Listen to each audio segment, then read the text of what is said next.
I rule the midnight air, the destroyer. Born, I shall soon be there. Deadly mass. What is up, everybody? Welcome once again. Happy Mezco Monday, or should I say, Happy Metal Monday, and welcome to another episode of Fabster Live. You have arrived, Season 2, Episode 29. Only a couple episodes left in the season, so I hope you guys are enjoying it so far. Enjoy me while you got me. Coming at you with a very, very special episode this week because, as I said, it is a Metal Monday. Don't worry, we're going to talk Mezco, but I have a very special guest with me on this most auspicious of day. You might say that today is a mandatory Metallica type of day because we have none other than my very good friend, designer, superstar, metalhead, and my I guess my inductee into the world of Ghost. And who could that be if not my good friend, Kyle Wlodyga of Super 7 fame, of Enablers fame. Kyle, what's good, dude? Hey, guys. How you doing, Fabio? Just... what an intro. That was, I don't think I've been referred to as a superstar since, like, second grade. Well, we're all superstars here. You are definitely considered a superstar in the world of toys because you are bringing us some of the coolest shit out there. And, we're already starting off on a right note, getting demonetized in those first couple of minutes. So you'll love to see it. Yeah, dude, you're a superstar in my eyes, man. You're making some of my favorite products these days. So love to see it. Well, thank you. That's very kind. The way I see it, someone's going to make these toys. I might as well do it and try and make them as cool as possible, And I think you're succeeding for sure. Of course, we are going to be talking about the Cliff Burton Super 7 recently unveiled Ultimates line. Cliff Burton, of course, of Metallica fame. We'll get into all that very soon. Get some insight as to the design process, And if there's more to come, from that, and I don't know, man, we're just here hanging. It's going to be a pretty casual day. We got a couple of topics I want to run through with you, and then we'll just kind of hang the rest of the show, which I think will be, fun. It's gonna be just like real life. Yeah, pretty much. But now there's cameras and no Blaze Pizza, and we can't go Blaze length. That was too long. That's enabler's length for sure. Right? I mean, doesn't LeBron James own those? Doesn't he have enough points scored? Some basketball player owns Blaze Pizza, maybe Pitfire. I don't know. One of those. Either way, man, I'm stoked. And speaking of Metallica, we're actually going to Metallica in August, which is insane. Twice. Both nights, baby. Weekend. Pantera opening. It's going to be wild. I don't even remember what the second night is. I know it's Mammoth, which is Wolfgang Van Halen's band, and Pantera, which is insane. Yeah. That alone is worth just going. I'm curious to see how they do without half of their original members, but we will see. It should be cool. I didn't realize, but I forgot to tell my dad that I was going to that. And he was like, "Oh man, like you want to go see it?" I was like, I already am. He was like, "Oh, it's okay. Like, I don't know that much Metallica." And I was like, "Well, you know more Metallica than you realize." He was like, "All right, well, maybe next time." And I was like, so you better go because you disappointed my father. He wanted to go to Metallica, so we have to go now. Oh yeah, you can't cancel it. Honestly, if you're not down for night 2, I'll take him. You take my dad? Yeah, why not? Yeah, he'd be into it. Because I assure you, I must see both nights. I mean, it's been like, since Worldwide Tour, which would have been like 2017 or 18 last time I saw him. So it's been a minute. I liked that album. What we've heard so far from the latest album seems pretty all right. No, I feel you. I have last time I saw them was Never, so should be cool. Very excited to see them. Cross them off the list. I'm gonna embarrass myself in front of you. Like I go if you thought I've gone crazy at these metal shows before, Jesus. No more than you already have. If you thought me putting my leg up on the seat in front of us was too much, you haven't seen too much. That just made me feel metal self-conscious. Like you think you're metal until you go to a concert and Fabio puts his leg up on the chair in front of him with his fucking Terminator leather jacket and like headbangs with his long hair. And you're like, oh, you get like metal self-conscious. You're like, oh no. I'm the one who should be metal self-conscious. Look at this poorly like work in progress battle jacket is still only just a few pins right now. This weekend I found a denim jacket on clearance that I then proceeded to rip all the like tags off, and I'm gonna start like putting patches together. It's like a full actual jacket with like long sleeves because I have like the 2 vests. And I was like, I should have a cold weather version of this for those open air stadiums and all that. So that'll be a fun project this year. Yeah, hopefully. I mean, it's going to be kind of at the end of summer or whatever. But with Ghost having announced, the Re-Imperator, I'm on r/Ghost BC, and like some people are actually kind of pissed because it's a lot of amphitheater shows, and it's going to be in like the dead of summer. Yeah. So that's going to be a hot, sticky, audience, yes. But imagine being under that mask, the Nameless Ghoul mask, the Papa mask, and doing the South in the summer. Oof. Yeah, in the middle of August. Yeah. Also, we're already off topic here, but like, is it me or does that feel like a lot of dates in 1 month? There's like, I don't know. I think I counted it. There's roughly 732 shows between August 2nd and 31st. I think. What? 732? I'm ballparking. This is just a lot. Okay. There's a lot of shows there. I don't think they get many breaks in between that. It feels like. Yeah. And it's kind of cool that we got to see them the first show of the last Imperator.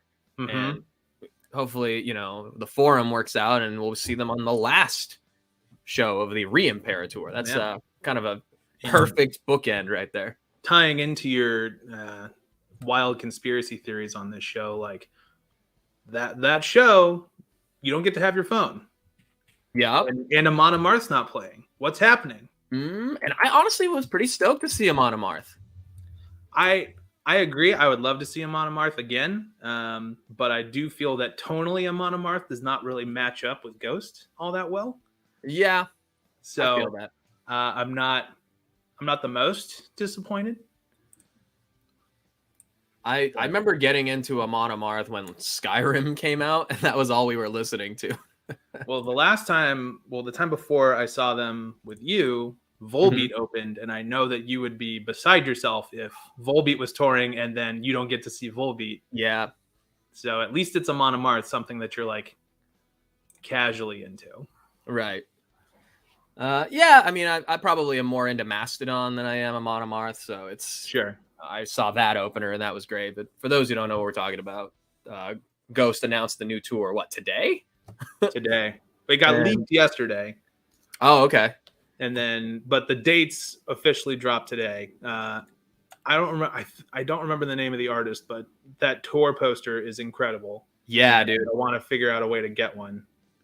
I'm kind of bummed I missed out on this shirt because that's the one that had all the itinerary on the back, but in like a tombstone rather than just like the shape of the U.S. or whatever on it. Yeah. I have that shirt here somewhere, but yeah, you're right. This is like quite a lot of dates and like a lot of them back to back. Like that's what I'm saying. It's like 700 shows in four shows in 4 different towns back to back, just like right at the end of August here. Yeah. And then also 2 days off and then 4 shows.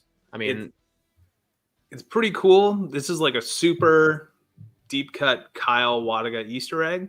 But August 14th, the Michigan date is in Clarkston, Michigan. That is the city I grew up in before I moved out to California. Oh, really? How close is that to Midland? Oh, God. Do the thing where you point to it on your palm. My hand. I mean, so Clarkston is a suburb of Detroit, so it's like over here. Oh, okay. And so Midland, I am not 100% familiar with. Midland is like up here. Yeah, so it's probably like half an hour to like 45 minutes. I've lived in Midland for about a year and a half. Yeah, so that and Pine Knob is like a place that my parents used to go to concerts all the time at. And so I like saw that today and I sent that to them and they were stoked for me. Even though I'm not going to go to Pine Knob to go see Ghost. They're going to be here in California. It's fine. It is interesting. They're doing a lot more amphitheater and theater shows here, you know? Yeah. Honestly, like I know you've only seen them in like stadium tours, but like small venue Ghost is best Ghost. Because then you get to like get a lot closer to all that theatrics and like see the lighting and the masks, and that's a big part of it, at least for me. And what we were referring to earlier is so the last date at the Kia Forum, Los Angeles, California. That's where I am at. It's going to be September 11th. On September 11th, no doubt. You know what we're doing? Partying. Because we're seeing Ghost, of course. That's right. And they're celebrating the release of that Slayer album that came out September 11, 2001. Yeah, I'm sure that's it. Sure. All of this is, I don't know. I'm just asking questions. Right? But what's interesting, there's a little asterisk in here, and it says Ghost performing only. So no Amon Amarth. This event will be device-free experience. Use of phones, smartwatches will not be permitted in the performance spaces. Devices will be secured in individual yonder pouches. Is that the thing that Dave Chappelle uses during his stand-up shows? Sure. They'll be opened at the end of the event. Guests can maintain the possession of their devices, but you have to go to designated areas to use them within the venue. So, I don't know. I mean, your theory, I think, holds up that this could be the ushering in of a new Papa, or at least the demise of the current. Yeah. Usually it's the demise of the current one. I think, and only twice that'd be cool to see. I love me those live albums, so it'd be sick if we're there as part of like the recording for one of them. That'd be cool. And even if they're just grabbing video, you know, they'll probably pool soundboard audio from the rest of the tour. But man, that'd be so cool. I mean, you'll probably know right away if they have like way more like camera rigs and everything than usual. Also, probably a lot of cranes. The other thing I noticed is that normally Ghost does like these VIP packages where you get to like meet Papa. Yeah. But I think this is the first time where the VIP packages don't include a meet and greet with them. I think I might have read it wrong. So I think I can confirm that because Tyler, Uncanny Sculpts, he was messaging me seeing if we're going to the show at the forum, and he was saying that he was trying to get that package and it wasn't available. Or let me see what he said exactly. It is, but I don't think meeting Papa is part of it. Yeah. Let's see. Yeah, they're trying to get the tickets for the Imperium experience, but there's no meet and greet. Yeah. Well, there's 2 levels of it. Okay. There's like Imperium, which gives you like all the exclusive merch and like good tickets, and then there's another one that's like VIP, and usually that's where you get to meet Papa. But I read through it, and I don't think it's part of it this time. Maybe I misread it, but it's that seems curious because they've been doing that for I don't know 12 years now.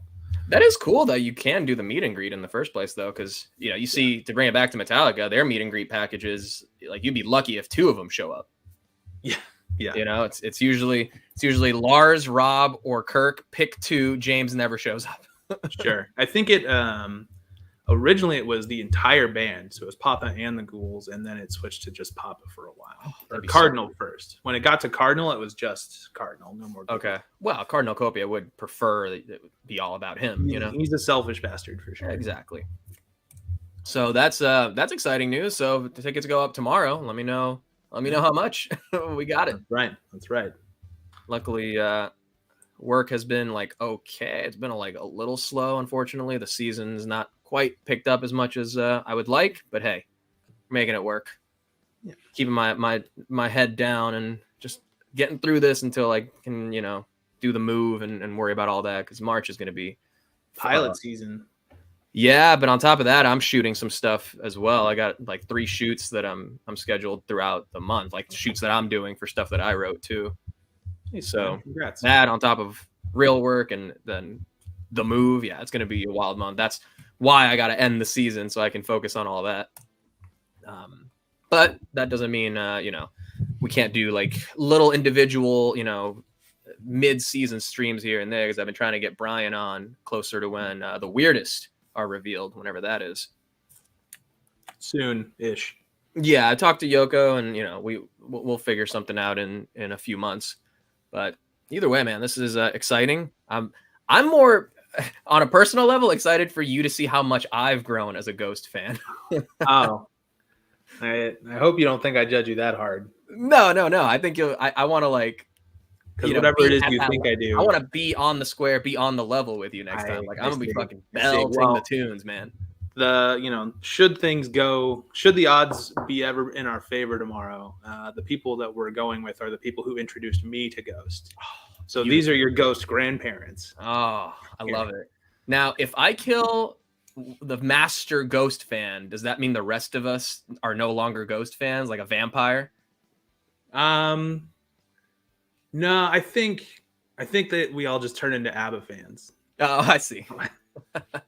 What's it? Shooters here. He's throwing up the devil horns, but sorry, you can't get into Ghost? Come on. It's all right. You can be wrong.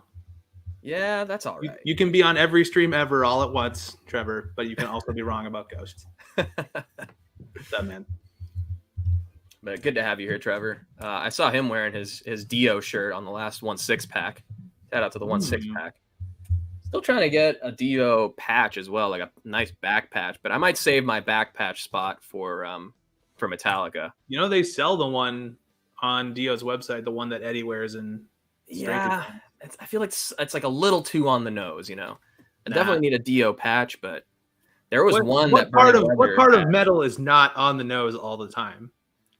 Okay, fair. I like where you're coming at. There was one vintage design that Burning Leather had from Metallica where it was Ride the Lightning era, but it was a red logo, and it was kind of like this, where it had lightning coming off of their guitars and going onto the logo, and it was super low res, clearly this old vintage design, and it's constantly sold out. But that would be the sickest one to get. Well, I think through Instagram and our powers combined, we won't be in in dire need of more patches because my feed is now inundated thanks to you. Dude, seriously. That it's burning leather, pull the plug patches, and those two for sure. One more. Yeah, because they had that Infestissimum patch that just went up. It's cool that they're actually doing officially licensed stuff too. Mm-hmm. I got my little collection over here too. This Judas Priest one is still my favorite though. This is crazy cool. Oh man. Oh, let me make myself bigger here. I'm just gonna flex on you a little bit. Oh, I got that one. Okay, good. Yeah. I got this actually at the Ghost pop-up. Yeah, nice. That's good because I know you wanted that one, and I'm glad you got to go. That one's going like on the side here somewhere. You know, I'm still working out the layout and all that. And then got the Haunt one here. Very excited to see them next month. Got to go with Dawkin too. Little Sunset Strip hair metal, and then this is the one from when we saw Maiden. Yeah, I got to put mine on there somewhere. And then this Testament one that our dear friend Nick kindly got for me. Oh, Nick, how's Nick doing? Yeah, I haven't spoken to him in a minute, but I imagine he's doing all right. That's good. He's still a free man. Oh yeah. He's big time patriot. There you go. But anyway, I wanted to, since we're on the subject of Ghost again, the show's got no real format at this point. I'm just happy to have you on chatting. Yeah. I did want to get into mostly because I don't usually have a guest for these type of news thing, but if you've seen, or maybe probably haven't, that the Mezco ToyzFair is currently going on. I have 3 whole weeks. Talk about self-aggrandizing, though. My God. Just like, okay, we can't do. Toy Fair is doing its own thing. All right, we're going to do our own thing. And it's going to have blackjack and hookers. Well, I imagine they'll still attend the core Toy Fair experience as well. Now they just get to double dip. Yeah, that's true. I mean, if they're based in New York, it would make sense. But again, they weren't at New York Comic Con last year, so anything could happen. So they're in the middle of week 2. Technically starts tomorrow. It's going to be a Living Dead doll themed week, I suppose. They've already started teasing it on social media, but we've known since this itinerary dropped that the 15th, this Wednesday, is going to be a Living Dead doll exclusive. But as I talked about it on the SBA podcast, we did mostly speculation on the Monday before they actually dropped the teaser. And we ended up being kind of like half right, because we were really like hung up on the little teaser in the copy right here where it says, head to that penny arcade, see what the hoodlums at Mezco have been up to. So of course that got the gears turning, and we're like, wait, hoodlums? Hoods, you guys can go back and watch all that from last week. And then I kept saying the penny arcade thing is what really threw me off, because they're either doing a webcomic from the early to mid 2000s, or we're going like old timey, like picture show, like the theater kind of stuff. And it ended up actually going in that direction. They did drop their teaser, which was, as I mentioned to you, but what they talked about it on the SBA podcast while I was at work, was a nail biting 24 hours, because they were just not sure where this was going to go, and to have dropped this in February of all months, and this questionable, it's a little problematic looking, for the character, combined with him being chased by police. It was setting off a few alarm bells for a few people, for sure. Yeah. Understandably so. That was really, I don't usually play the whole stop motion, but this was our kind of first glimpse at it. And we're like, ooh. And then finally the actual solicitation dropped the next day. And it's like, oh, thank goodness he's Irish. Oh, that could have been bad. I don't know, man. I still think that maybe there was a little bit of damage control. Yeah. It was a different color, and then they photoshopped it before soliciting. Yeah. I mean, I don't know if I could say it would be the first time. Maybe it isn't. But we know these Photoshop images aren't necessarily, something to go off of. It's more like, as I always say, like the proof of concept, but the actual final product might be slightly different. Like when the Conan images dropped, the furry arm guards on him are completely photoshopped on. Yeah. And, we got him and he looks great and everything, but those were not like an actual thing in the photos. Yeah. So that could be true. Just don't twist his biceps. Yeah. Yeah, exactly. That you would never been able to tell that in the photos. No. But either way, we got the king of the block, Jackie Vaporoni. You know, my paisan, I suppose. Yeah. Maybe he's not Irish. I guess he's Italian. Let's just offend everybody. Yeah, you know, everybody gets it equally. I realize how photoshopped those are, but the Victorian red skulls or whatever that is, like, yeah, they're kind of like brownish. I don't know, but they're this era. You know, this it's supposed to be like 1912. You know, Rumble City or whatever. But this is basically just turn of the century stuff. If it's 1899, that's when Red Dead takes place. Easily be like cowboy guy as well. You know, for perhaps a gunslinger Gomez or a cowboy Doc Nocturnal to go up against too. So hope they go in that direction. And I say this all the time too when we've had these programs with Mezco. Like one year it was all ninja stuff, right? We got the gold skulls and the two ninja Gomez's and all that. They lived in that world for a little bit. We got some stuff that goes with itself, and then they move on to the next thing. Then we got the Casino La Cucaracha, and we got the Gomez and the white suit, but we had nothing really to go with him other than the Black Skull Death Brokers, which we only just got this year. So it's a question of like, yeah, I like it when they like explore these new things, but only after they've actually given us enough stuff within it. And to kind of go old timey, if this is the program that they're going to choose to go with this year, is like, it's cool, yes, but I'd still want, as we said last week many times, Tangerine or We Riot.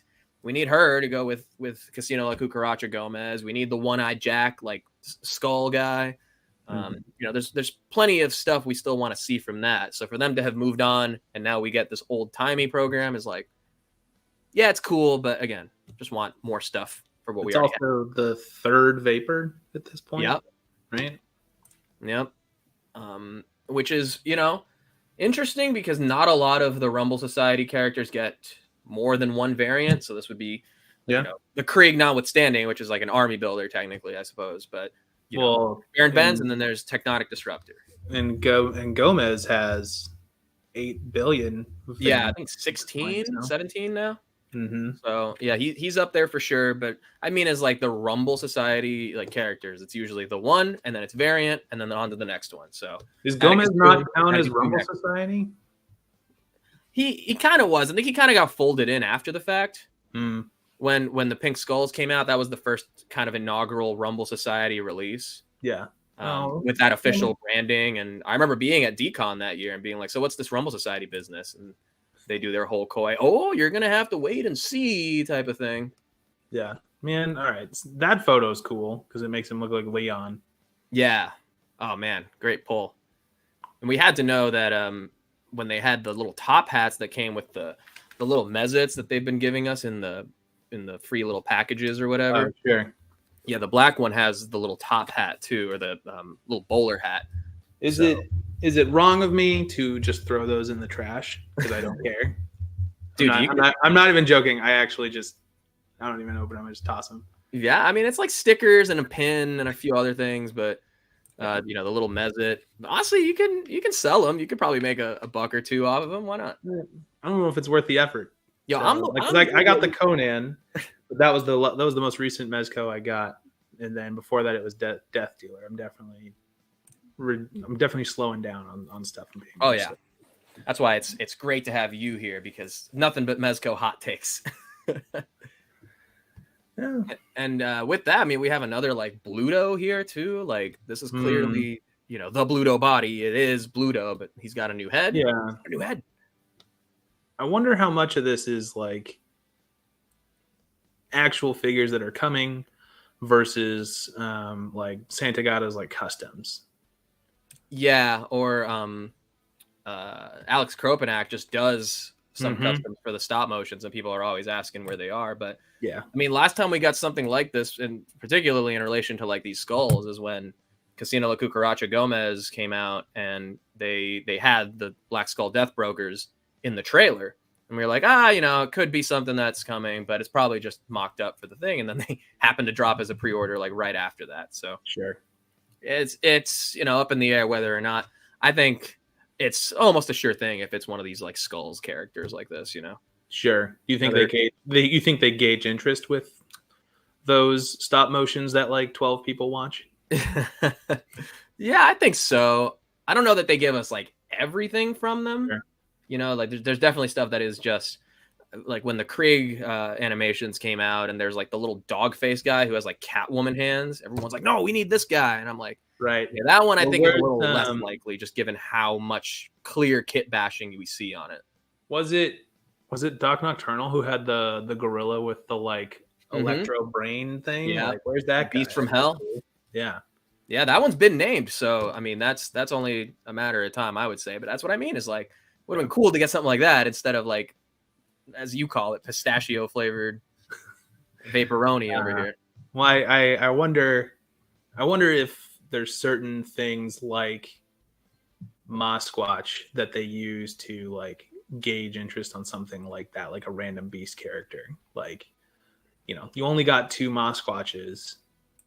Do you think you'll ever get another Mosquatch? Or, you know, there's probably a reason that this is now the 3rd Vapor. Vapor sells really, really well, just like Gomez says really, really well. So I wonder if second Vapor at San Diego. Yeah. I mean, I wonder if something like that is just like, all right, well, there's no interest for this body or this style of figure, so let's do more of these other bodies that are working for us. Yeah, I would say so. I mean, they probably already made their money back on that King Kong body, doing it as the Mosquatch and all that. And really, I forgot that was King Kong. Just be that again, you know?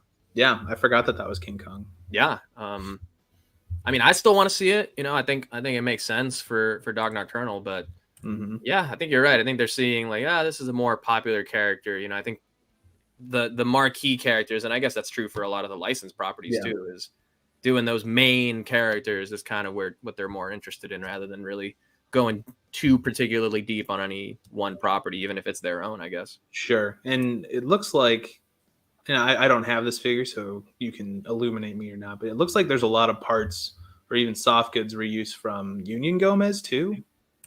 Like those, I'd say maybe. I think it's really only the soft goods that are like new patterns or just new things. Yeah. I think these boots are the Union Gomez boots instead of like the Vapor Timberlands that the other 2 versions have, and now Cousin Eddie. But pretty much everything else is straight up reuse. Like there's the only really like new things here are the balls, the stick, and the soft goods hat. These glasses are from Gotham by Gaslight Joker. These goggles came with Doc Nocturnal skulls. The bowler hat came with both pink skull sets and Cousin Eddie. This washer necklace is from the Crow, except now it's silver instead of gold. The stogies are coming with Death Adder. This knife is from Diabolic. This is the can from Popeye, but with a new label. And even this wrench is probably just the same wrench from Bluto, because it's not even the Union Gomez one, because he has like, you know, writing on the tool. Man, you just pulled that off the dome, huh? Yeah, yeah. And briefcase, that's from the Two-Face 2-pack. Right. Wow. So really, it's straight up only the soft goods that are new. Sure. The mustache head, I think, is pretty dope. Yeah, but that's also the flocking is a deco application. Oh yeah, this is the exact same head right here. Yeah. But this is the only one that has like enough space on the Filtrum to actually fit a mustache. Look at you knowing Filtrum. That's not common knowledge. That was good. Well, it's not on the lip, you know, it's above the lip. That's right. So yeah, I dig it. Like it's a fine looking figure. It just is not at the top of my wants list. You know, I'm a completist, so obviously I feel like I gotta get it, and whatever else they happen to do in this slice of the Rumble Society world, you know, we'll have to wait and see. It's probably gonna be skulls. It's probably gonna be that Bluto guy with the new head. But you can always bet on more skulls coming from Mezco. Oh, for sure. I mean, I think that it's proven that they sell. Forget to getting what $200-$300 3-packs in a single year. I mean, Jesus. Yeah. And that was like right in between the Black Skulls Death Brigade or the Black Skulls Death Brokers charging. They were pre-ordered last year, but they started charging right around the same time, like in between the Skulls sets. So, it was a rough year for sure for those 3-packs, but I think it's proven that people would rather do the 3-packs when it comes to the Skulls than to try to army build the single packs. Sure. So that's Jackie Vaporoni. Let's get into just some of the reveals that they had, which was really only one 112 reveal, which I know Veeves was real stoked about. Prune face. That's Dick Tracy, right? Yeah, it's a Dick Tracy villain. I'm not a big Dick Tracy guy. I like dudes in suits and trench coats, though. So yeah. Does anyone remember Robot Chicken Star Wars special? Oh, it's been years. I don't remember which one. I want to say it's either the first or the second one, but there's a guy named Prune Face, and he has this whole skit about how he's like in the background of like one scene in New Hope, and he's like, the joke is that he's like there to fix the copier, but he's like, he got an action figure anyway, and it's legit. Like Prune Face is a real Star Wars Kenner figure. Uh-huh. His slogan is, "When the face is a prune, the action goes boom." And so it's all I could think about was that guy, Prune Face, and I felt like I was like screaming into the void. I was like, "No one remembers Prune Face." But if there was a GIF of it on here, I'm sure people would have remembered. I put it in the Toy Migos Discord, and everyone just ignored me. Okay. Too deep of a cut, it seems like. I guess those normies. Okay, but no, because it's not a deep cut, because that came out after the Dick Tracy movie where this guy is in. It's more recent. I didn't see this Dick Tracy. It's like what, Warren Beatty? I haven't seen that movie. Yeah, long time ago. I mean, this also just goes to show that this like style like works really well for their form factor. I'd love to see them do. I know there's the third party one, but it'd be cool if they did the mask as well. Yeah, Mezco mask might get me.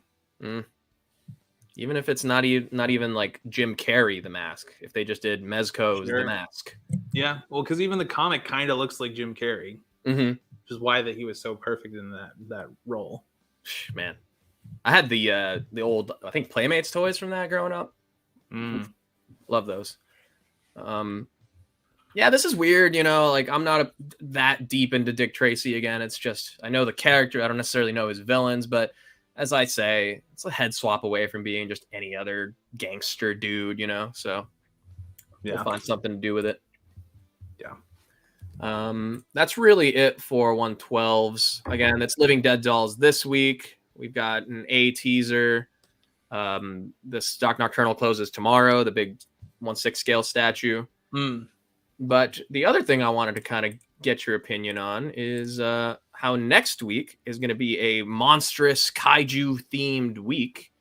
And it's going to be one final drop on Wednesday. And all they're saying is that it's a monstrous sneak peek, kaiju fans galore. And it's got people thinking, oh, another 5-point set. They've done so many of those. But this is something we haven't seen since it was announced at San Diego. And that would be Godzilla Kaiju Collective, kind of a new subline within Mezco. Apparently, it's supposed to be a seamless body, 24 points of articulation. What's that do for you? It's cool.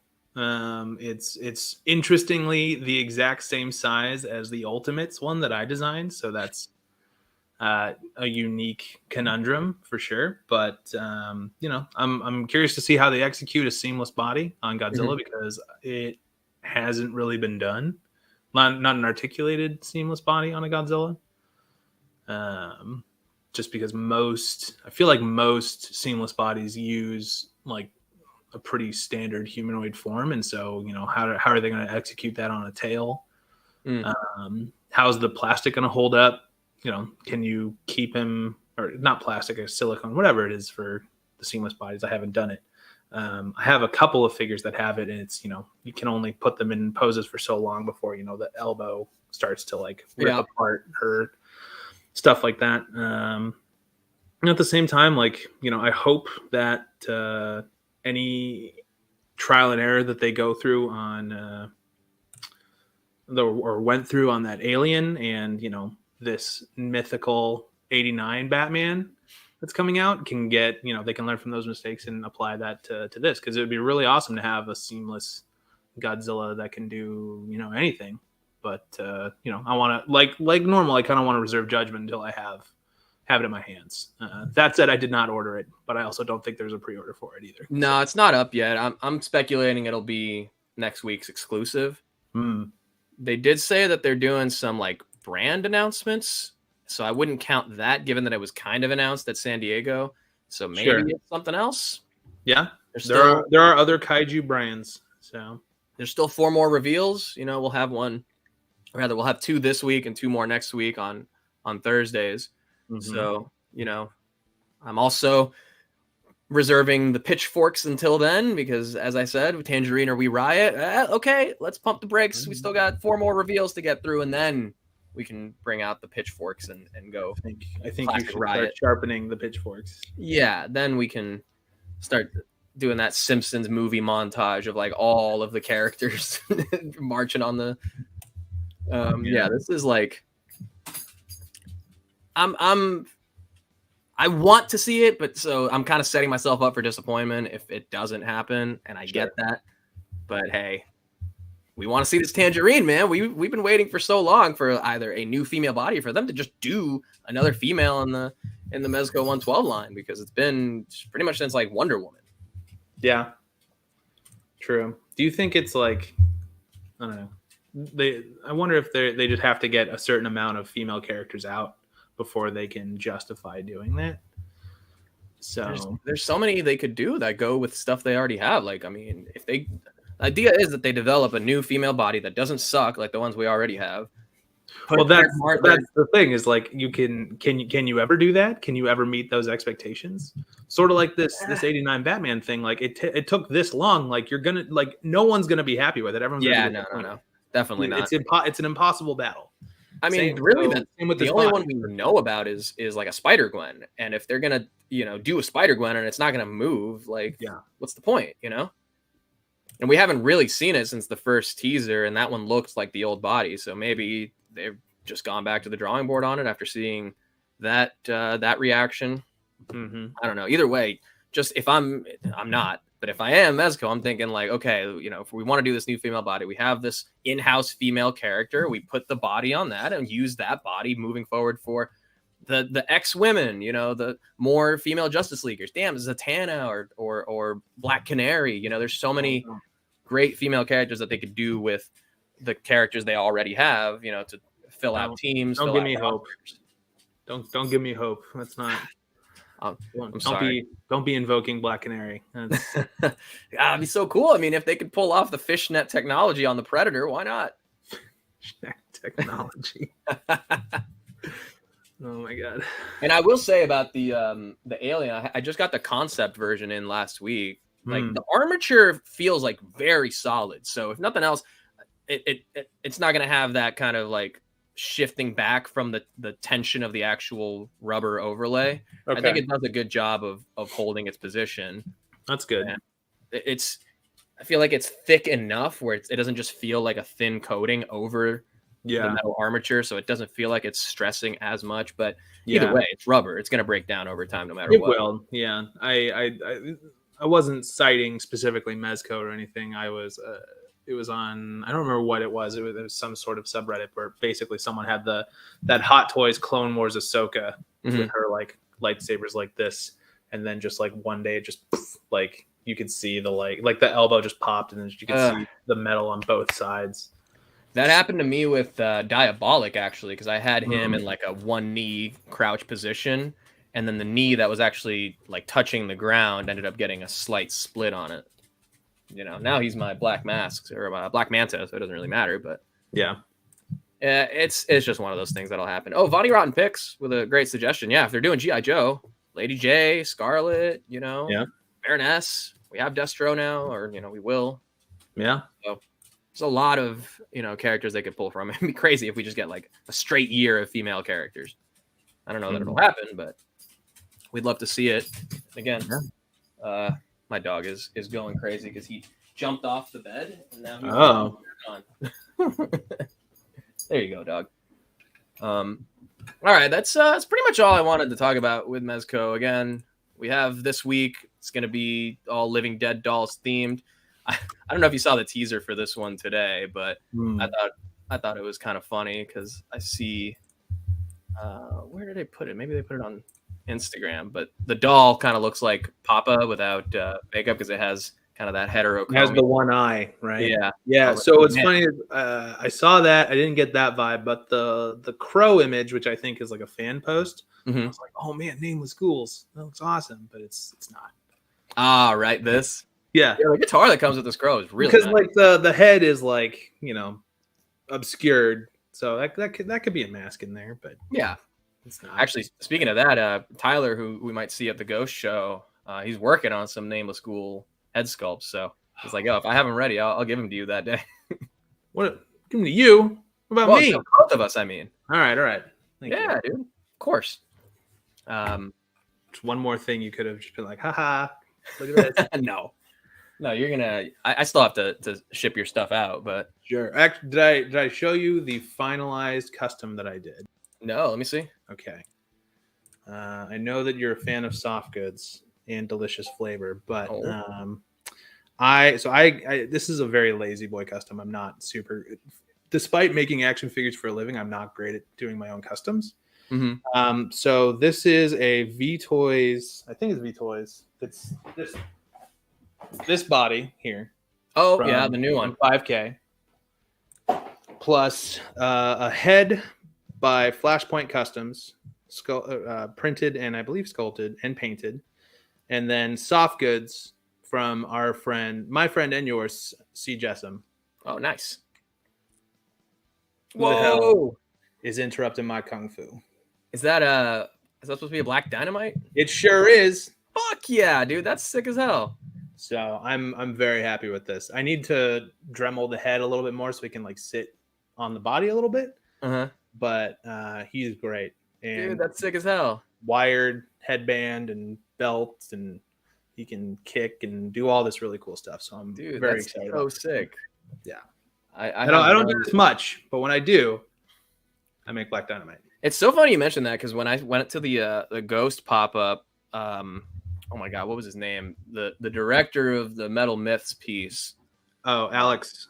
Yeah. Alex was like, yeah, I wanted to reach out to Kyle, but I mean, we turned this around like so quick. I don't know if he would have time, but I wanted to see if he could make us a Mego style Papa figure. I could have figured it out. I know enough people that I could have pulled it together. It might not have necessarily been me, but we could have made that happen. Yeah, he said like he had basically 3 weeks from when they found out that they were going to be like doing this thing. So that plus like getting the exhibit together, it just I guess didn't work out, and maybe was a little like, oh, I don't know, But I told him like, yo, definitely do it next time. Because I mean, it wouldn't even be that hard. It could look, you can get a Mego body or whatever, but even those more modern NECA ones, once the soft goods are on, you won't even be able to tell the difference. Yeah, it's really just the head that is the thing to figure out. Yeah, and I have a 3D printer and that kind of stuff. And so, yeah, again, we would have figured it out. So, God, that would have been so cool. If we had done it for Satan, there's nothing we can't do. Right. You did see the Lucifer I tagged you in, right? I did. 13 toys. What do you think of that line? I know Chris. Chris is a good dude. I wish him all the best.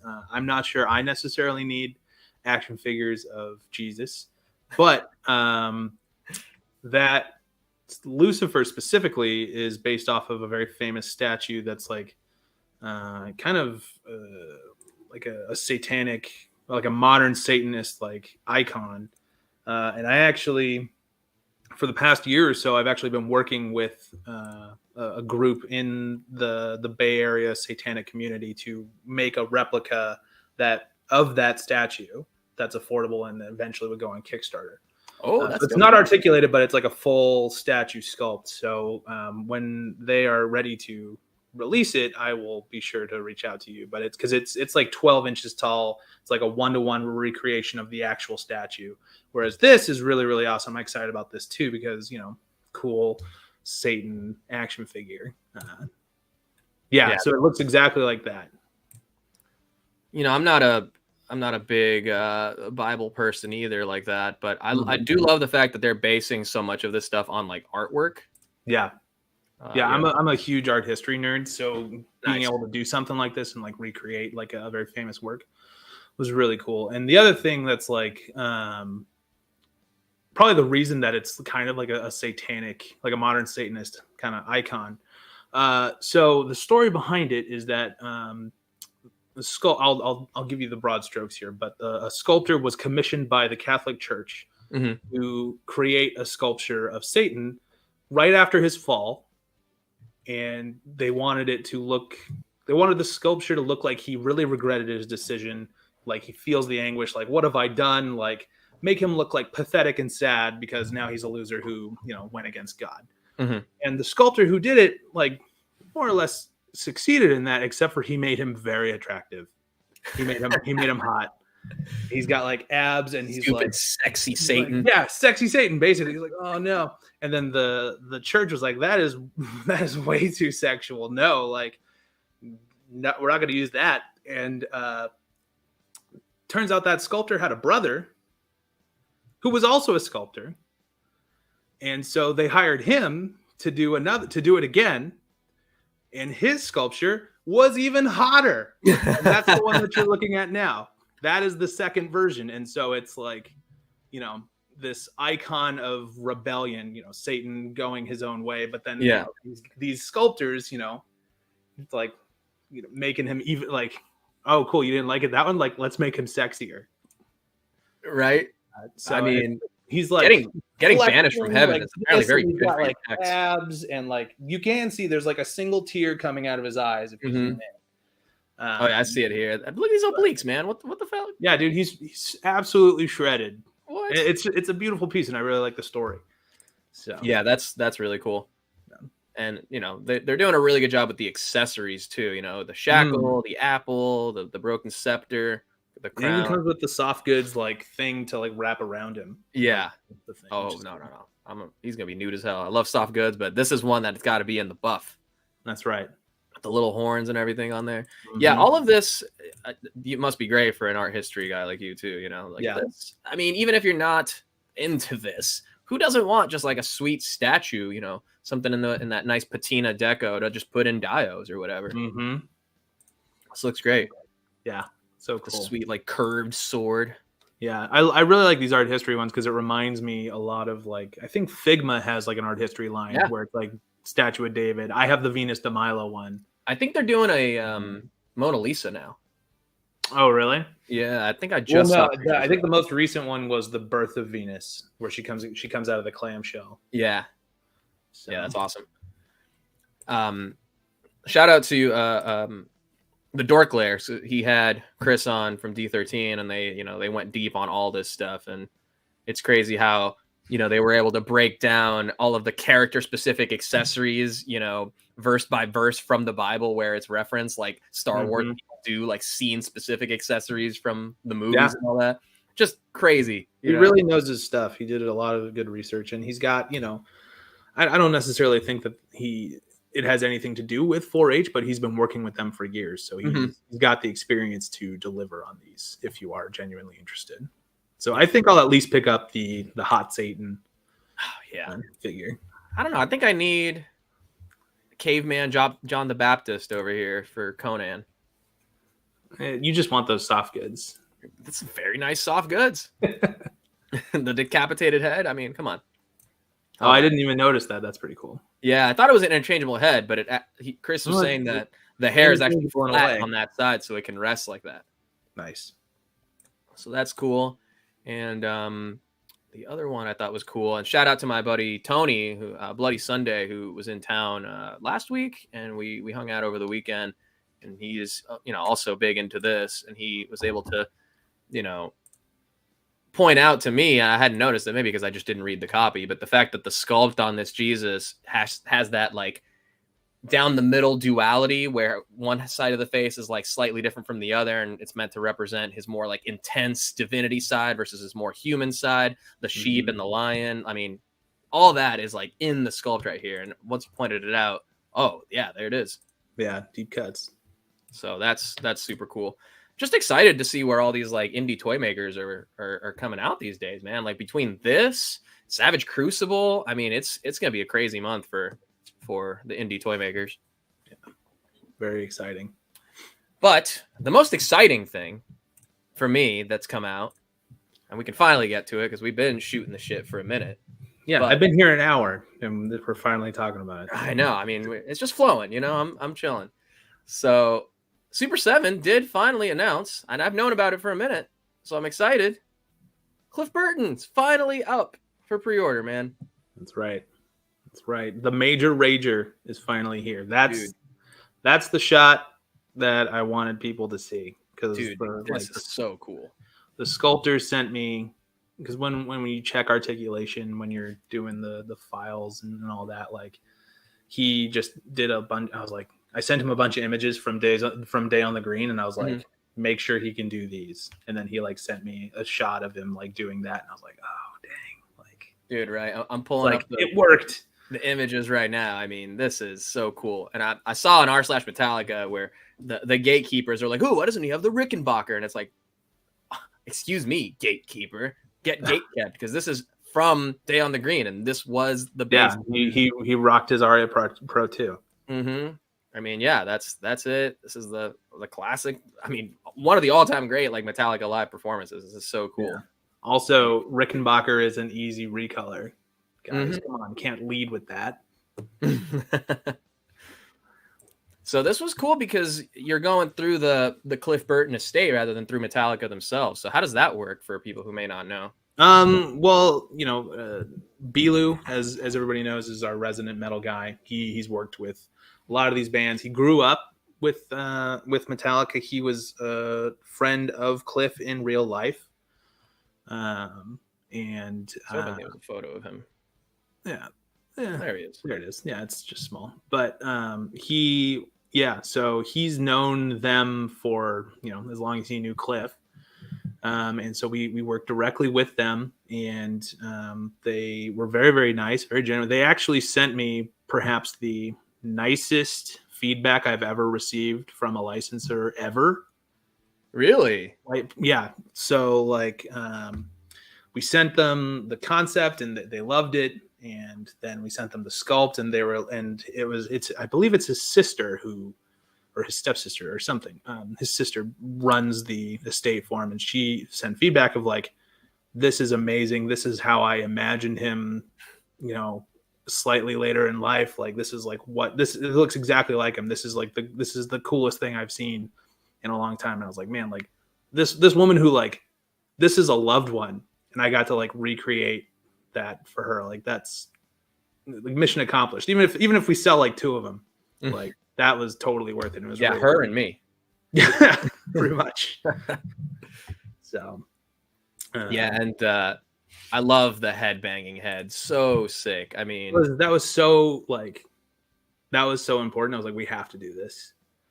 Like that. Like, there's no way that you're not going to have him head banging. Like you want that like fierce stage persona, which is like that middle head, but like he always I think he headbanged the most out of all 4 members at that time. So, and it was also like, it was a cool challenge to like, okay, how do you capture that? How do you make that work? Right? What's that facial expression? What does that hair look like? Does it look like it's in motion, and can it draft properly too for plastic? So it was a pretty cool like challenge. Now, are these going to be, if you can say, are these going to be like the hair is molded separately and it plugs into the head? So the hair and the head will all be glued together. Okay. They like, just by the way that manufacturing works, like the heads and the hair are separate, but then they'll be glued together, but they'll all be one piece. That's cool. There'll be some crazy customizers out there who probably like swap between heads and hairs. That'd be kind of sick to see too, in case you wanted maybe this head with this hair or something like that, for example. Yeah, that's not a bad idea. Yeah, right. Just for people who want to take it that far. Me. Yeah. And it's a cool figure for many reasons. Obviously, Cliff Burton is just the coolest. But it's also the first figure that is kind of, it's not a charity figure, but it benefits charity. So all proceeds for this go to the Cliff Burton Scholarship Fund, which helps fund music programs in NorCal where he lived. And it's also the first Ultimates figure that has an official instrument. Yeah. So that is actually an Aria Pro 2. We have the blessing of the fine folks at Aria to include the Aria logo and make it as accurate as possible to Cliff's actual Aria 2 from that time. That's so sick. Yeah. I wonder if that would be the way to get the rest of the band too. Is like, proceeds will benefit the All Within My Hands Foundation, you know? Maybe. That'd be dope. I mean, that's the obvious question is like, yes, you know, we love Cliff, but there's something about just being able to have the full band and stuff, and maybe throughout eras and all that. So I really hope that this does really well and we get there someday. And I think it's a pretty good indication that it's literally the top item on the Metallica official merch store. Yeah, that I did not know that they were going to be selling this figure, and it's kind of a wild like dream I didn't know I had. Like, oh man, this figure that I designed is like on the Metallica front page now. Insane, dude. Pretty crazy. They have, you know, the reactions and all that stuff too. But any howdy doodad who's just coming through trying to buy a Metallica shirt or for their loved one or for themselves or whatever, maybe trying to pre-order the new album, it's like, oh, what? Yeah. Cliff Burton action figure. Best thing I never knew I wanted. Yeah. Also, I realize that I give a huge shout out to Aria, but a huge shout out to the fine folks at the Misfits too, who are just as big of fans of Cliff as we are, and allowed us to use the Misfits shirt for Cliff. Yeah, that's beautiful synergy right there too. I mean, it's such a key part of his identity too. He has a Misfits tattoo, for God's sake, you know? Exactly.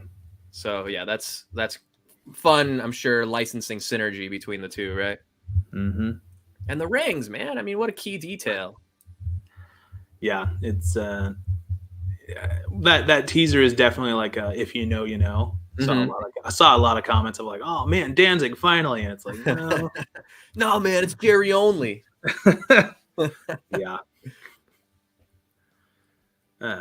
So I'm hoping that this does really well for you guys. I mean, we need more of this metal representation, I feel like, in figures, you know?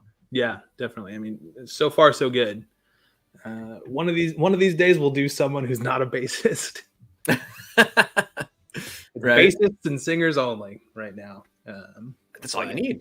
I'll be honest. When I was jamming with my friend to record some of these tracks for the channel here, it was the bass that like tied everything together. I came to him with a riff. He's like, okay, this would be a cool beat to go with that. Or kind of the intro. I want this kind of sound. Be cool if it ended like this. And that's really all I had. And then the bass just tied the whole thing together. I can't wait for you guys on the channel. No matter who you are, what genre you play, you are only as good as your bassist. Dude, seriously.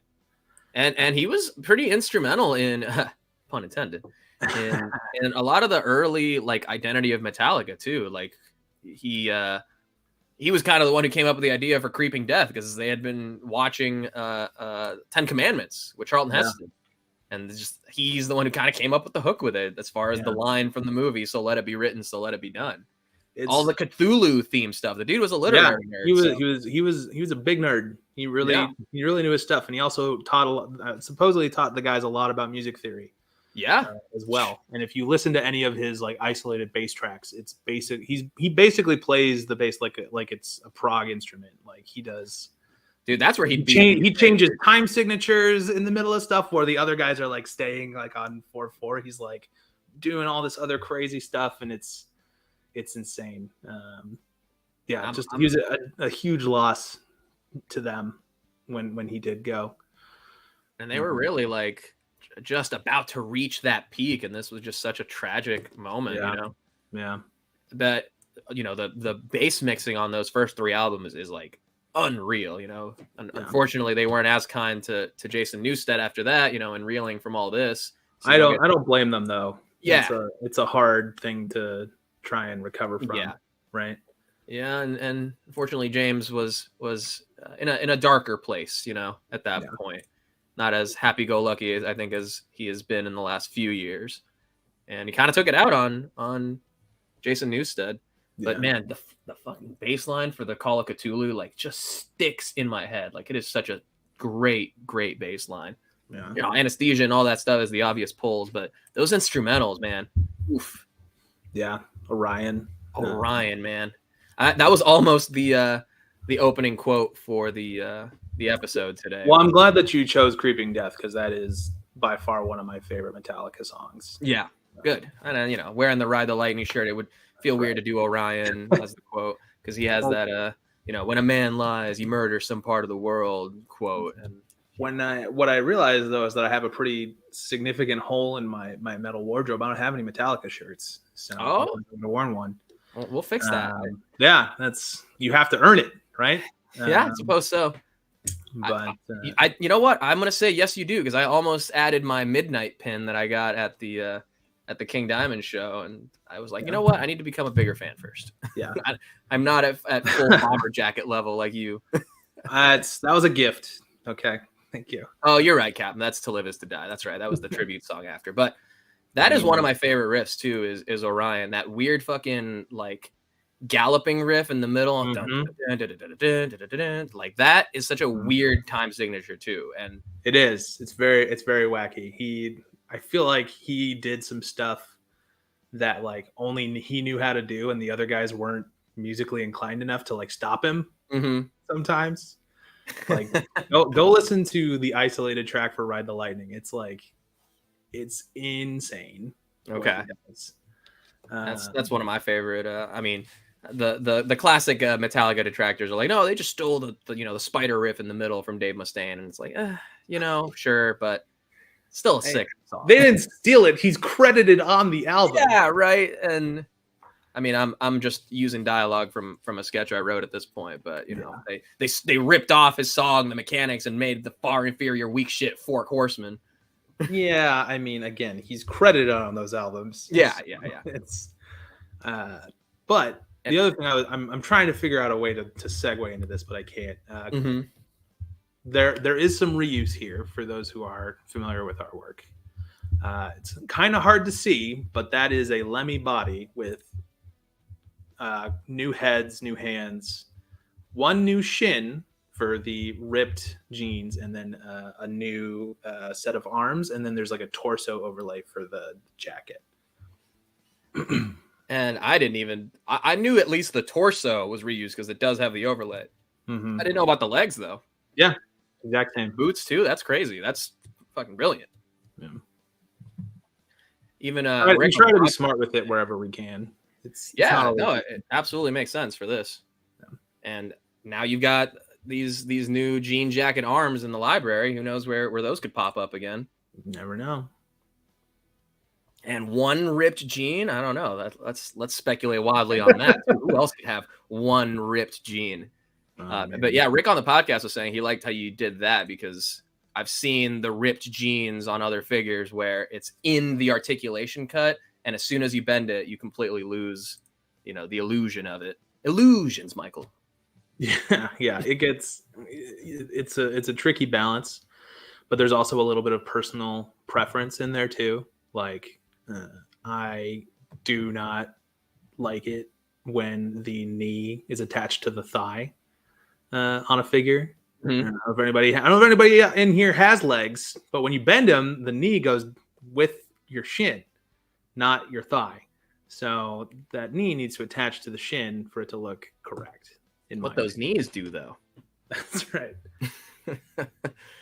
But yeah, man, this is so cool. I also love the slip cover. Oh yeah, credit to the amazing packaging team at Super 7. I know a guy specifically named John Carr, Johnny Electric on Instagram, designed this one, as well as the Lemmy box and the Slayer one too, I think. So we have a designated kind of like metal designer who gets it, which is really fun. That's so dope. He's very kind though, and he also has Brian, Lou, and me weigh in on it sometimes when we work. So it's very cool. Now there is the reaction has a Cliff 'em all version, so nothing else. I don't think anyone will be mad about supporting this endeavor further with another Cliff Burton down the line. I mean, we have a Rick tooled already, so I am personally very excited about the insert on that. Yes, dude. for photography like potential. Yeah. Right. Because that's a lot cheaper than getting some of these 3D printed stacks that I'm seeing, which are great and they're really cool. But like, if you're doing like a zoom in, that's perfect for the background, right? Yeah, man. Very, very cool. So pre-orders are going to be open another 24, 25 days. And estimated to ship by the end of this year, which is very exciting. That's right. And the fact that you guys dropped it on Cliff's birthday is incredible too. Well, that was part of it. Is we wanted to celebrate him. There's always a big kind of charity event celebrating him every year around this time, and it only felt right. So yeah, I'm bummed I didn't get to go see the All Within My Hands Foundation concert here at the Microsoft Theater. A buddy of mine went. It was his first time seeing Metallica ever, and to see them in that setting, that's insane. That'd be cool. But yeah, this is really cool. It's going to be up till March 10th, so definitely get your pre-orders in. I'm already in for my one, but as often happens, it's closer to the end of the pre-order window. I usually pop in another pre-order just in case. I did it with the vote with your wallet, man. If you want more Cliff figures, you want more metalheads, buy more metalheads. Mm-hmm. And a great value too in terms of actually stretching the price tag for ultimates and giving you something that actually feels ultimate with like all the hand expressions, multiple heads. I mean, I'm curious too. Is the strap going to be like a rubber piece too? Yeah, it'll be a load durometer, like kind of rubber piece. It'll, you can shove the clips on the base into it, so it'll lay correctly. Dope. So yeah, up till March 10th, get one for the metalhead in your life if you are not one yourself. But that's not the only thing that you've designed that's gone up recently. Can we mention this too real quick? Is your Glow in the Dark Slash is up as well.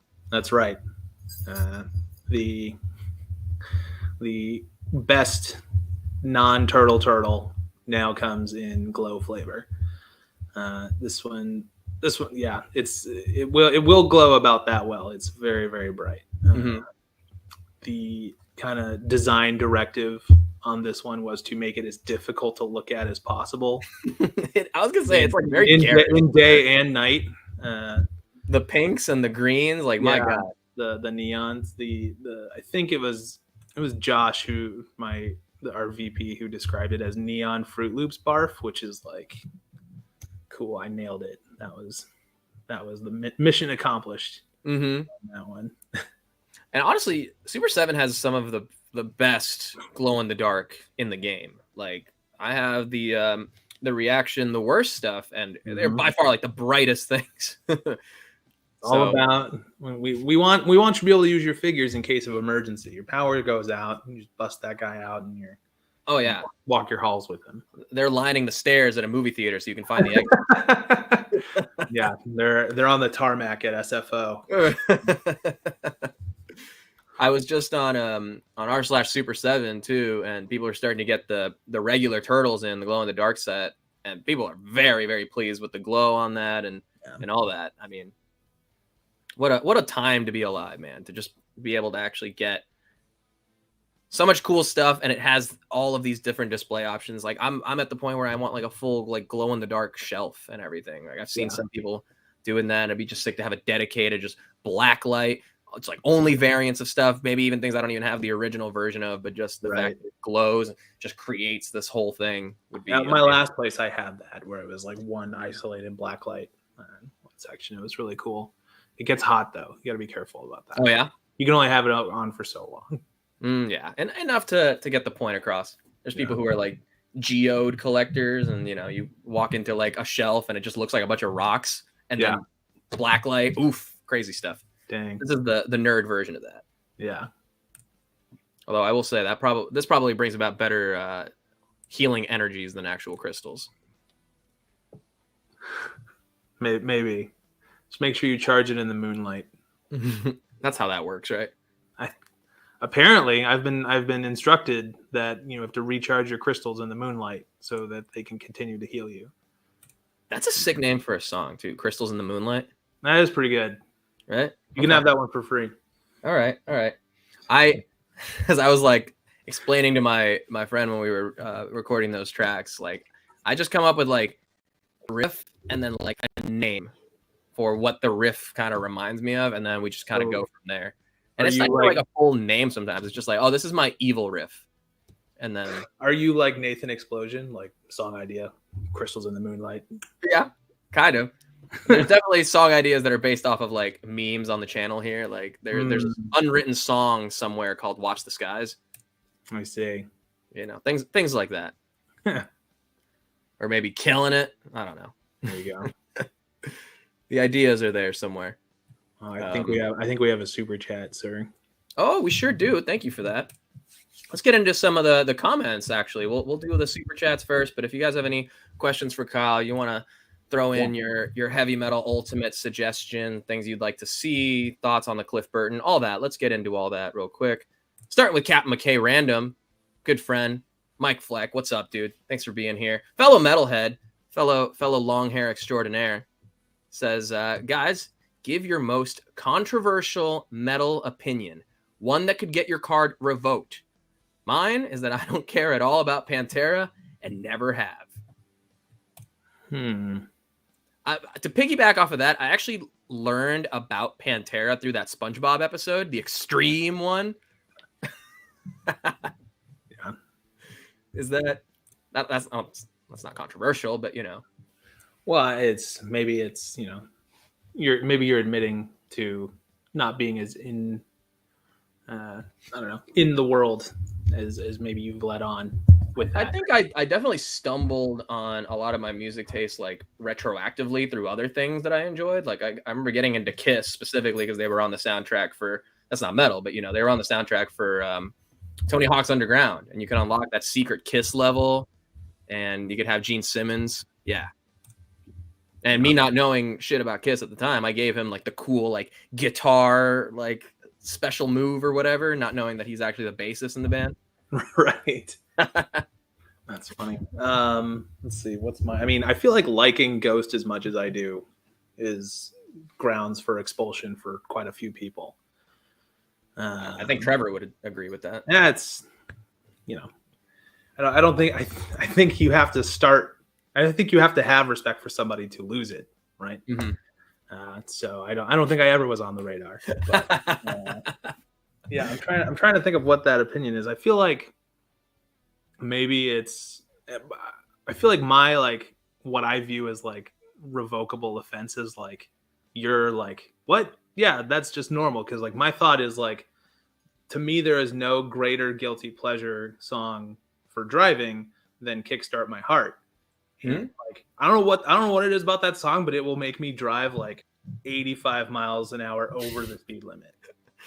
I love hearing that one live when Vince Neil only sings like every other word. He just does the like. Yeah. What was it? It was like it's like a wave runner because like the waves are going like this, and he's only hitting the peaks of he's hitting the crests. Yeah, those backup singers, man, live they're doing a lot of the work. Yeah, so I guess that's what I'll call my controversial thing is that I Kickstart My Heart, great. I don't know, Get Up song, and I'll always stand by it. I mean, yeah, I feel like there's some metalheads who just scoff at glam in general like that, or hair metal. If you I think hair metal is like divisive at best. I honestly love it. That's what I'm saying is like I know that's like just like what? Yeah, of course it's metal. Like I mean it's normal. It's filtered through a certain lens, but I think it helps inspired by the Aussies and the Dios and all that, and unintentionally perfect segue, but that's kind of my controversial metal opinion is I prefer Dio as the singer of Black Sabbath over Ozzy. Man, how dare you? I don't know, man. Maybe it's because I'm just like huge Dio fan like that, but Dio's got his own band. He's got his own band. They became Heaven and Hell and all that, and all. I don't know, but you hear Black Sabbath Live Evil and you hear him doing the Ozzy numbers. You start to think, ooh, man, I don't know. Yeah. But I'm weird with vocalists like that too, because I've always considered myself a better vocalist than any other instrument. So for me, I have these strong opinions of like certain singers or eras of bands with certain singers. Like I'm a Bon Scott, AC/DC or nothing guy, you know? Yeah. I'm a lot of people, you know, would also be like, yeah, you know, Bruce Dickinson is Maiden, but Paul Di'Anno had some fucking sick numbers, man. The Paul Di'Anno 2 albums are fantastic. Yeah. They didn't, you know, it was really the confluence of Bruce Dickinson and Nico McBrain joining on Peace of Mind that I think set the band to a whole new stratosphere. But I remember I love like live performances, and there's one I think was taken off of YouTube that is Paul Di'Anno doing like a beat club in England, like 1982 or something, 83, and he's in like literally the Seinfeld puffy pirate shirt with like a leather cuff. He straight up looks like a pirate, like a swashbuckler, with spandex pants and the studded belt and everything. And that to me is just such a metal icon at that point. I love those Paul Di'Anno numbers. Man, dude, some of the best songs. Killers. I mean, Fan of the Opera. I mean, it's hard to deny Killers itself. Yeah.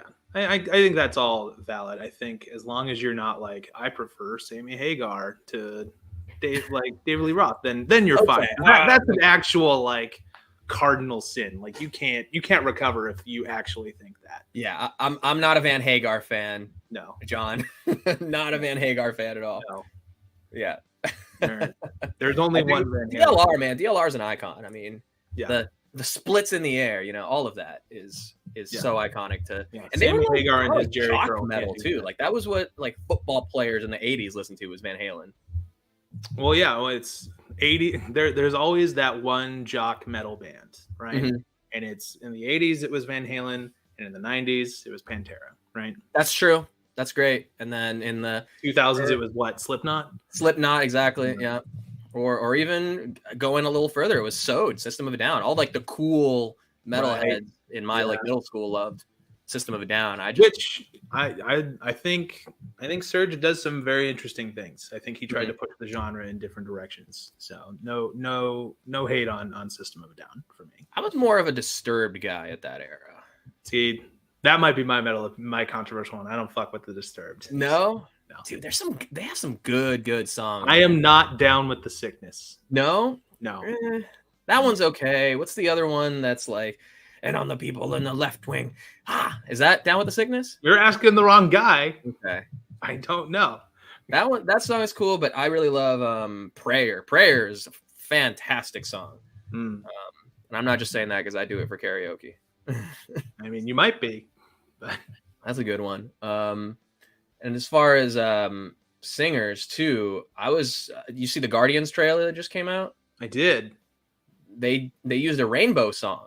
They did. But it was Joe Lynn Turner Rainbow, not Dio Rainbow. Yeah. I was like, I do love that song. I love that one. The fact that rainbows getting used at all in modern movie trailers is exactly in itself. So that okay. This is a W for Richie Blackmore for sure. But yeah. That was when even Dio had the good sense at that point to be like, oh, you guys want to do this, you know, commercial rock? I think I'm out. This Black Sabbath band is calling my name. These kids are in a lot of trouble. They need my help.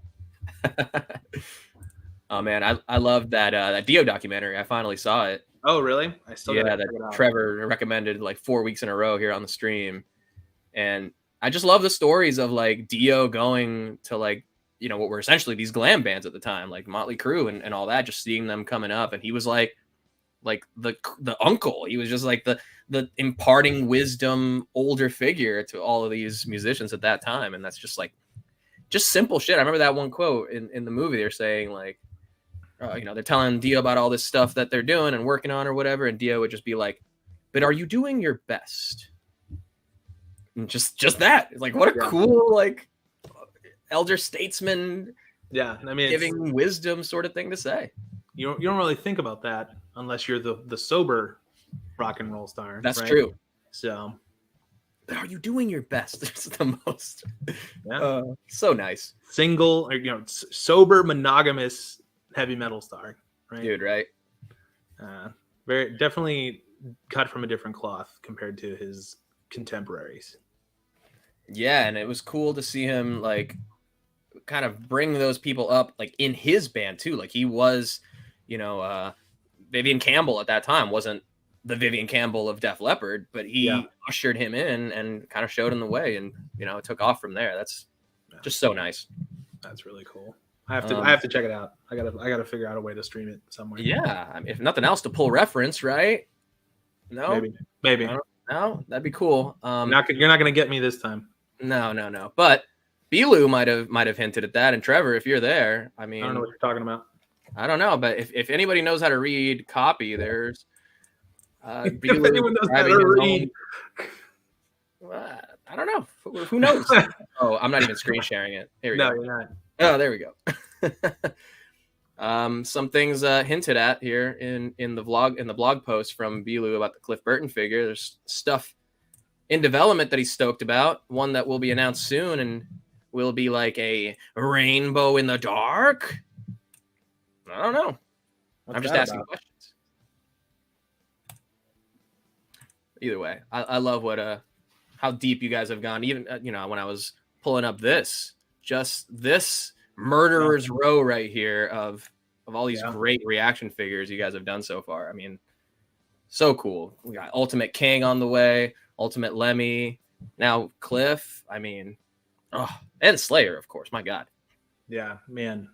We were talking about it, but like it's wild to think that I think I did most of those. The only one I didn't do was the Misfits, the Earth AD one, but everything else I've worked on or designed or did the recolor or anything like that. It's pretty wild to look at. Mm-hmm.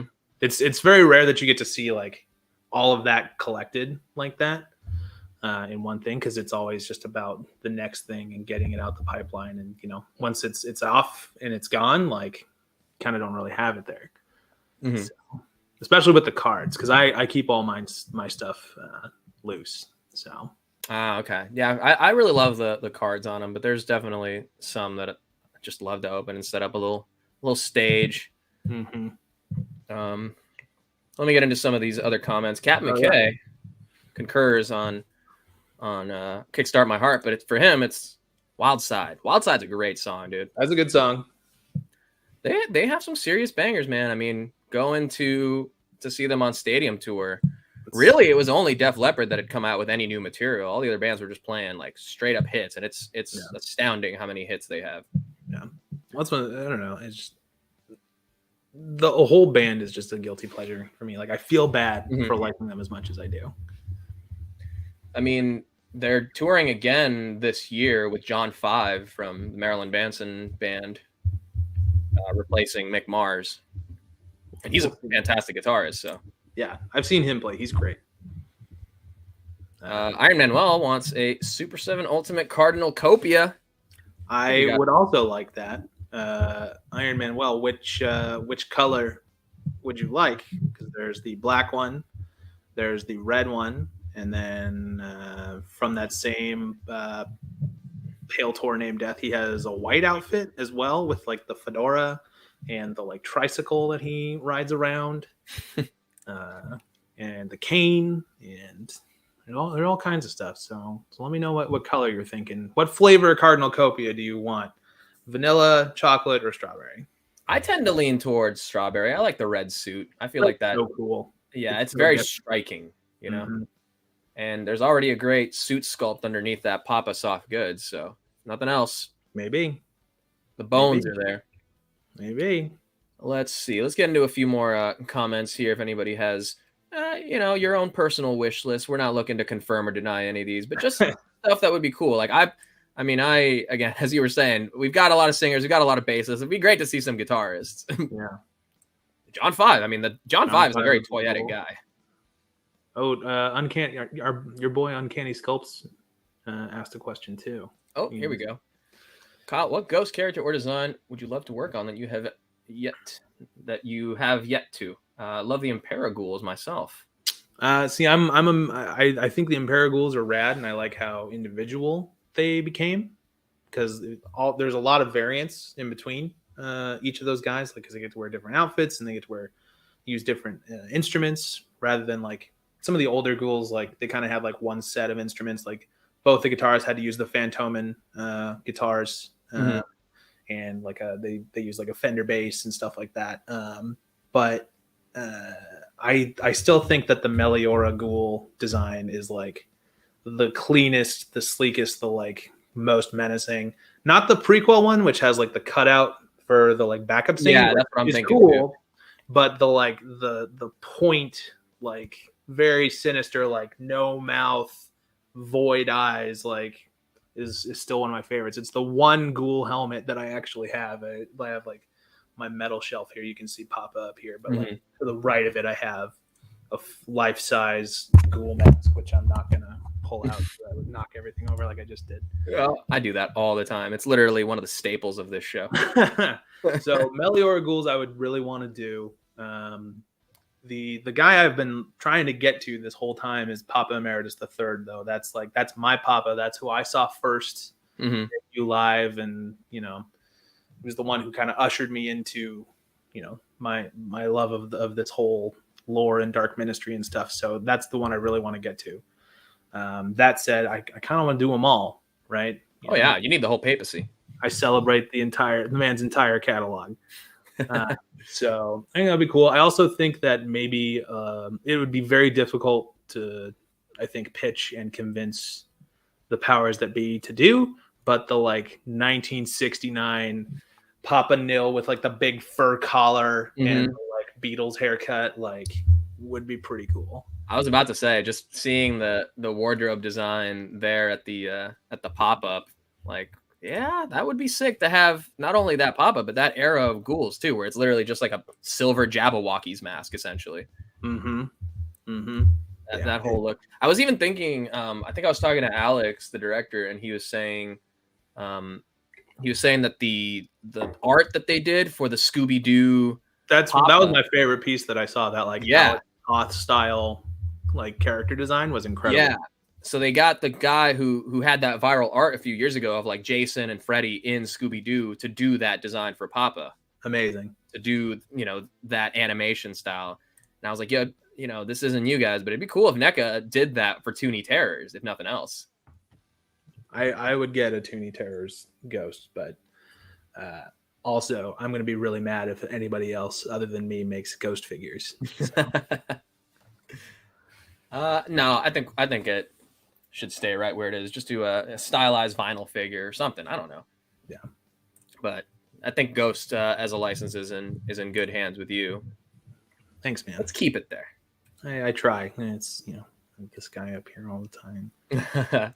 Oh man, Captain McKay with another really great suggestion. Ultimates Tony Iommi. Man, that would be. Talk about I feel like we should just like we were talking about art history earlier. Let's do like metal history figures. Tony Iommi and the like the buzzsaw that cut off the top parts of his fingers. Right? Yeah, that'd be sick.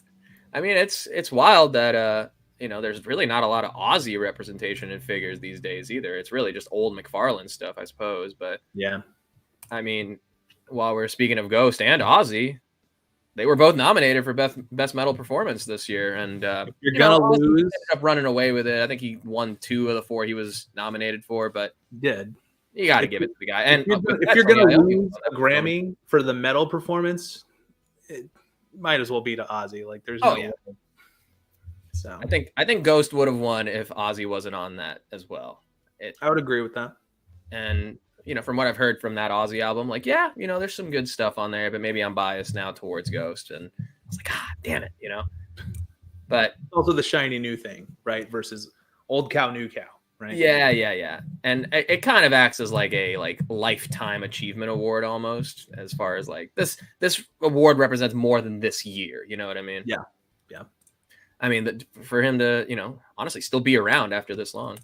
Yeah.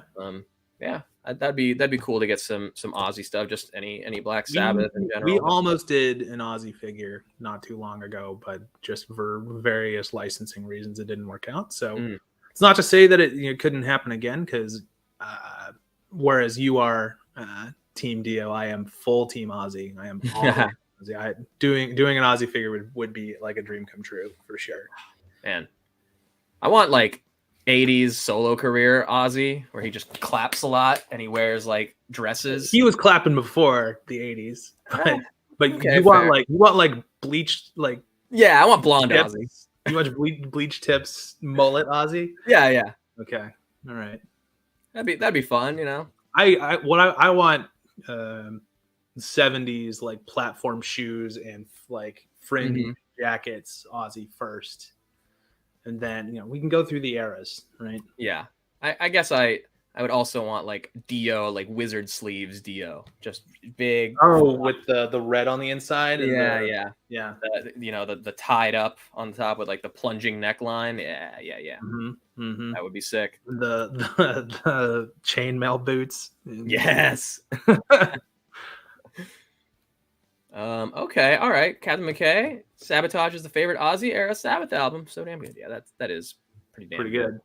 I go Master of Reality myself. Man, that's my favorite Sabbath album too, Master of Reality, and it was one of the first ones I ever got on vinyl. Oh, that's so tight. I actually did end up picking up technically my first vinyl from the pop-up. I haven't opened it, but ever? No, yeah, I don't really do vinyl. I don't even have a player, but that's good. You've taken your first step into a larger world. I just don't know it yet. Yeah. I mean, if nothing else, the art is fantastic. It's just going to be part of the Ghost display, you know. Man, there's you were talking about blacklights earlier. One of the grail pieces of Ghost collections is there's a blacklight poster of that art that sold out like immediately, and it's like black velvet. It's like old school style, and it's so expensive to get now, dude. Yeah, they had on display there. They had a black leather jacket with this embroidered on it, and it had the eyes were like gemstones or rhinestones or something. It was gorgeous. Yeah, that's sick. Iron Manuel following up. Cardinal Copia in red, of course. Doesn't mean I wouldn't take variants. Well, as soon as you sculpt the one, the other variants fall into place, man. And then I was thinking the red SG with the monkey sticker. Industrial Saw too. Why not? That's another great thing about doing all these like musician figures is like the instruments are just as iconic as the characters themselves, you know, if you can call them that. Like Dream Metallica figure would be James with the White Explorer, you know. Sure. That's whether you go eat fuck or more beer, you know, that's up to you. But my thought on that is like if we do get the opportunity to do Metallica guy figures, I mean, I would just make, if Cliff is Day on the Green outfit, the other three guys are as well. Like, just Day on the Green set. Like, I would argue that there's probably very few other contenders for a more iconic performance from them. Yeah, with that lineup specifically, exactly. Yeah, for sure. With the cut off raglan with the metal up your ass on James, all of that would be incredible. And the flying V, like, I think there's a flying V in the Super 7 tooling library somewhere. Maybe from one of the New Japan figures. No, again, I can't pick it up without knocking everything over. No, that's cool. Iron Manuel Kyle Papa Emeritus Terzo, if you want to call him that, with a hole at the bottom of the shoe. The peg holes, right? Yeah. Right. I would want to make him with the kazoo from the Unholy Unplugged tour that he did. I mean, even doing old Papa Neil with the damn saxophone would be incredible. Yeah, that'd be pretty good. Again, just to have more instruments out there for us building a little super group on the shelf. I mean, there's 3 versions of Papa Emeritus Nil in Reaction. You're not want for saxophone action. Okay, I think that's taking us to the end of some of the comments here. If you guys have any final comments, get them in. But is there anything else we wanna get into here before we call it quits here? We obviously have gone a little longer than I usually do, but it's a very special episode. It's just me. It's just Kyle. Oh no, it's special for me because I don't get to talk metal too much. Usually, it's the 3 M's on this channel are usually Mezco, metal, and mayhem. I don't know. That's actually not a bad tagline. Yeah, Mezco, metal, and more. I don't know, but we don't. the show has kind of become just like my way to like vent about just all the things that I'm into in general. And I love that because, you know, you can go to plenty of other channels to hear about the latest like Star Wars drops or things from Hasbro in general or whatever. Yeah. But I don't really focus on that here. So when I get the chance to like actually dig deep into these very esoteric things that I'm into, I love it, man. Mm-hmm. More of that, please. I mean, it's your show. You can talk about whatever you want. Mm-hmm. Oh, well, what about David Speck over here? Dave Mustaine Ultimates, huh? Yeah, I mean, why not? But also, I feel like I'd read like there's a suit body begging to get a Vic Rattlehead head on top of it, right? So yeah. And on the subject of getting more like, you know, other instruments than bass and vocalists, I wonder if you know, it might be time to do a little Jeff Hanneman tribute as well. Hanneman would be sick. Trying to think. I mean, I'd kind of be all in for a Dimebag. Yeah, controversial, but I would agree. Yeah, I mean, just can't do the Stars and Bars guitar, but something else. No, but he's got that blue thing, right? Whatever that's like kind of a flying V. I don't remember what it's called, but it's like when he had the pink in his beard. Yeah. I know like Mecca has done like Scott Ian and stuff, and that's his own thing too. So that'd be dope as hell if we're doing, you know, just guitarists. But yeah, Tony Iommi's another like great call. And on Anthrax, like we did the Reaction Anthrax, and Brian Liu is like best friends with Charlie, the drummer. I don't know how to say his last is Benante, I think is his last name. I think it's Charlie Benante, yeah. Yeah, like they're really close. Like he came by the booth at Comic-Con last year. Oh, sick. It was wild. So what does Bilu want to see? I know what Bilu wants to see, and we're actively in the process of pursuing it, and I don't want to like spoil it. So. Okay. Again, it's just when we can talk about it, I will tell you, and you will know instantly. Yeah. This is all just to say, like, you guys working on this stuff, like, actually love this stuff, you know. So there is the passion is clear right here. If I mean this image is anything to go on, I mean, come on. Yeah. I'm in the process of trying to get all the full Iron Maiden wave, all the Lemmys. I mean, these are going to be completes for me, I would say, just to have this representation and just you know, if nothing else, show that like, yo, people want this stuff, you know? Yeah. And it's on like what Bilu, like we were saying with Bilu, like I'm coming at it like as a fan, but like this is more than that for Bilu. Like, yeah, he's a fan of the music, but like these are his friends too. Like, scroll down in that post, like there's a picture of Cliff and Paul Bailoff together. And we've made figures for both of them. And I think Bilu took. Oh wait, no. I was gonna say I think Bilu took that photo, but no, his friend Harold took it. Bilu was probably right next to him when he took that photo. Like, these are real people to Bilu. This isn't, you know, metal icons. These are his friends. These are people who have passed, who he knows, and so it's more than just fandom. It's like it's family for us, which it sounds so cheesy and dumb. It's like Fast and the Furious shit over here, but. It means a lot to be able to work with a guy who actually knew these guys, and it's, you know, has stories about them and knew them in real life, and they meant something to him more than just the music too. Yeah, I mean, what a unique position to be in, to like be able to immortalize your friends in plastic like this. That's insane. Yeah, and I would much rather support stuff like this than just complain about whatever other people collecting other lines are complaining about. You know, this is something to actually celebrate and get excited for. And, you know, winter 23 just can't come soon enough, because this is going to be a centerpiece. I'm very excited and I'm very honored to have gotten to be able to work on it. All right, I think with that we can go ahead and start saying goodbye to our friends in the chat here. Kyle, where can people find you on the socials, and what can they expect to hopefully see from you in the future? Sure. I'm Kyle Wlodyga, kind of around that name's pretty unique. But I'm Wlodyga Dude on Instagram. Kyle of Loot also, that's more for like toy stuff. as well. But Super 7 will always keep posting my work because I keep working for them. I think in the future you can expect a lot more metal. Like Bila was saying, there's some stuff that's coming up that's going to be like a Rainbow in the Dark. And I think, I also work on more than just heavy metal.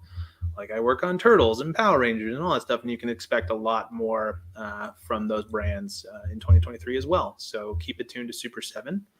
And, you'll get to see some fun stuff. Hopefully we're not too far off the mark on our character assortments and our guesses here. Mm-hmm. Well, great stuff, dude. Thank you again for, I'm doing the official kind of show outro, but I'll give you a proper goodbye when we're all done here. And thank you everybody in the chat for having joined us. This has been an exceedingly metal Monday. Very excited to have had Kyle on. I have some other things that I'm working on for the channel, hopefully that I'll be able to sneak preview for you guys. I was hoping to have it kind of ready today, but the edit has taken just a little bit longer. But I did get some new music that I'm working on for the channel, laid down some tracks for that. So before the season is out, you guys will get a little glimpse of what will be the new kind of intro, outro music moving forward. We can stop doing the cut off short intro. And again, it's just cool that all of this stuff has kind of like come together in the way that it has, where I, as a figure fan and a music fan now, can make music for my figure channel, like all of this stuff. And having figures of the music icons that I love, like all of this it's the best time ever to be a collector and to be a fan of all of this stuff, because there's no shortage of stuff to satisfy that itch. And yeah, I'm excited to be friends with people who are working on this stuff too, and going to see concerts, and just being a part of this world again is crazy. We're seeing Haunt in just over a month's time here. That's going to be crazy. First concert of the year. Yeah. Then Ghost pre-sale tomorrow, then Metallica and end of August. I mean, it's going to be another great year of music, another great year of toys and all that stuff. And can't wait to talk about more of that as we go. And thank you everybody in the chat for having joined us again. This has been another great episode. I love it when, we don't have guests on too often. So it's, forgive me for going extra long, but relish in the moment a little bit. Thank you, 1-6 Shooter, for being here. Iron Manuel, Robert Leon, Bonnie Rotten Picks, of course. Henrock 112, always here, always first in my heart as well. Thank you, Henrock. Captain McKay, of course. Thank you, Mike. Another great YouTuber, big metal icon fan himself, and he's got some great videos on his channel. So definitely go check out Captain McKay Random. Willie Woodson, thanks for being here, dude. John Ingless, Sean He, Tiny Howlett, Mr. Taco, who is number one in the chat today.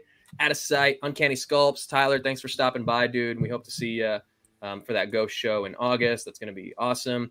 Speaky Geeky, thanks for being here. Bean 2099, Rick Jones, and Nico Hodge. Nico Hodge was here, man. Thanks for stopping by. David Speck, over from the Toy Kind of Mood fam. Thanks for being here. And everybody else who is going to be here as part of the replay gang after this goes, to the recording and gets posted. And everybody who was here part of the pre-play gang and the live chat gang, thank you all so much for being here. This has been an exceedingly metal Monday episode of Fabster Live, and hope to see you guys next week as we cover some more Mezco ToyzFair and see what all these kaiju happenings will be going on at that time. And until then, I highly recommend everybody watches the skies. Thank you so much. Kyle, thanks for being here, dude. Bye, guys.